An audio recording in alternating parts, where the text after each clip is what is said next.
बच्चों, आज के युग की जो सबसे बड़ी चुनौती है वो है भ्रष्टाचार। भ्रष्टाचार हर जगह है और वो एक दीमक की तरह हमारे राष्ट्र को खत्म कर जाता है। जी गुरुजी, मुझे एक लाल बहादुर शास्त्री जी का किस्सा पता है। अगर हम एक बैंक की बात करें जिससे करोड़ों का लोन लेकर देश के पूंजीपति भारत देश से भाग चुके हैं, उसी बैंक के लोन की एक कहानी है जो एक इंसान की ईमानदारी की तरफ इशारा करती है।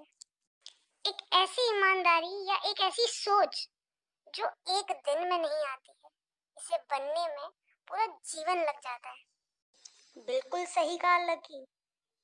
ऐसी कुछ प्रेरक कहानियां हैं उनके जीवन की जो तुम्हें, इन बच्चों को, इन छात्रों को बतानी चाहिए। शास्त्री जी के प्रधानमंत्री बनने तक उनका अपना घर तो क्या, एक कार तक नहीं थी। एक बार उनके बच्चों ने उन्हें उलाहना दिया कि आप भारत के प्रधानमंत्री हैं, अब हमारे पास भी अपनी कार होनी चाहिए। उस ज़माने में एक फिएट कार 12,000 रुपये में आती थी। उन्होंने अपने एक सचिव से कहा कि ज़रा देखें कि उनके बैंक खाते में कितने रुपए हैं। उनके बैंक बैलेंस था मात्र 7,000 रुपये। जब बच्चों को पता चला कि शास्त्री जी के पास कार खरीदने के लिए पर्याप्त पैसे नहीं हैं, तो उन्होंने कहा कि कार मत खरीदिए। लेकिन शास्त्री जी ने कहा कि वो बाकी के पैसे लोन से लेकर जुटाएंगे। उन्होंने पंजाब नेशनल बैंक से कार खरीदने के लिए 5,000 रुपये का लोन लिया। एक साल बाद लोन चुकाने के पहले ही उनका निधन हो गया।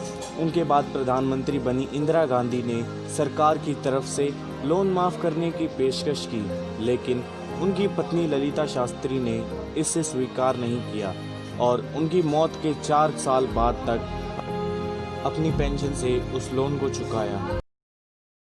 गुरुजी, एक और कहानी है। उनको घर का खर्चा चलाने के लिए सोसाइटी की तरफ से 50 रुपये प्रति माह दिए जाते थे। एक बार उन्होंने जेल से अपनी पत्नी ललिता को पत्र लिखकर पूछा कि क्या उन्हें 50 रुपये समय से मिल रहे हैं और क्या ये घर चलाने के लिए पर्याप्त हैं। ललिता शास्त्री ने तुरंत जवाब दिया कि ये राशि उनके लिए काफ़ी है, वो तो सिर्फ 40 रुपये खर्च कर रही है और हर महीने 10 रुपये बचा रही हैं।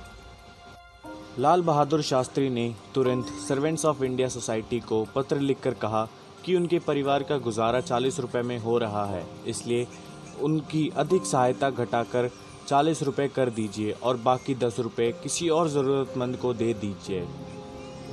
गुरुजी, अगली कहानी है जय जवान जय किसान नारा कब दिया गया? गरीबों की सेवा में अपना जीवन समर्पित करने वाले शास्त्री जी देश के रेल मंत्री, परिवहन एवं संचार मंत्री, वाणिज्य एवं उद्योग मंत्री, गृह मंत्री एवं नेहरू जी की बीमारी के दौरान बिना विभाग के मंत्री रहे।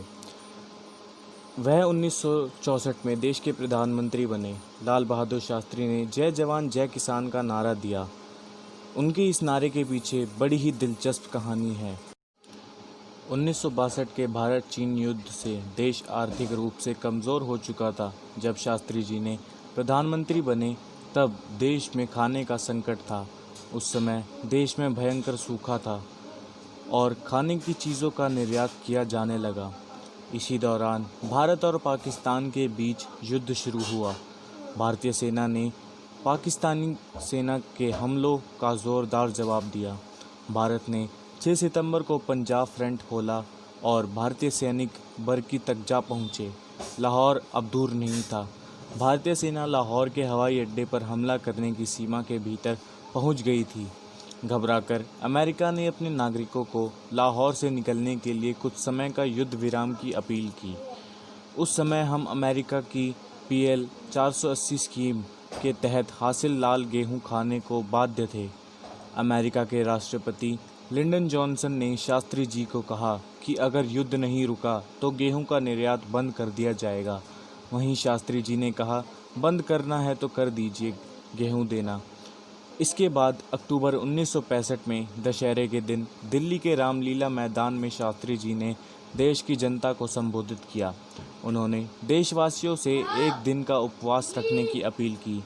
साथ ही कृषि उत्पादन में आत्मनिर्भरता के लिए उन्होंने पहली बार जय जवान जय किसान का नारा दिया। शास्त्री जी का ये नारा जवान एवं किसान के श्रम को दर्शाता है। उनके इस नारे का प्रयोग आज भी रैलियों और सभाओं में किया जाता है।